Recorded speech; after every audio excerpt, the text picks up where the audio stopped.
இன்னைக்கு தான் திருவிழாவோட main point வந்துங்க. இன்னைக்கு தான் வந்து சாமிக்கு வந்து இது வட்டிச்சோறுலாம் எடுத்து போவாங்க. இதாங்க பாருங்க, இதான் எங்கள் ஊர் வட்டிச்சோறு.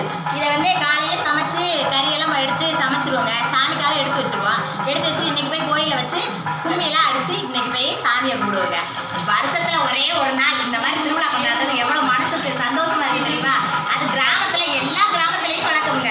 வருஷம் திருவிழா கொண்டாடுறது. இப்போ நகரத்துலேயும் கொண்டாடுறாங்க. ஆனால் சில பேர் நகரத்துலலாம் வந்து அந்த அளவுக்கு கோயில்களுக்கு போகிறது இல்லைங்க. வீட்டை விட்டே வெளியேறாத மக்கள் தான் இருக்காங்க. ஆனால் கிராமத்தை பொறுத்த வரைக்கும் அப்படி கிடையாது. நல்ல காசு கப்பு இல்லைனாலும் கடனை உடனே வாங்கியாவது புது துணி எடுத்து அன்னைக்கு தலை நிறைய பூ வச்சு திருவிழாவை கொண்டாடுவாங்க.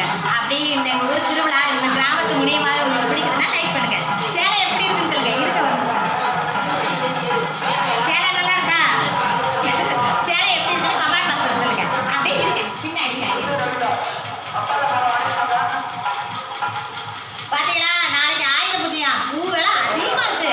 ஆனாலும் விடுறது இல்லைங்க. பூ தலை நிறைய வைக்கணும். எனக்கு தலை நிறைய பூ வைக்கிறதுக்கு ரொம்ப ரொம்ப பிடிக்கும். பொண்ணுக்கு பிடிக்கும். எனக்கு மட்டும் இல்லைங்க, உலகத்தில் இருக்கிற எல்லா பொண்ணுகளுக்குமே பூன்றது ரொம்ப பிடிக்குங்க.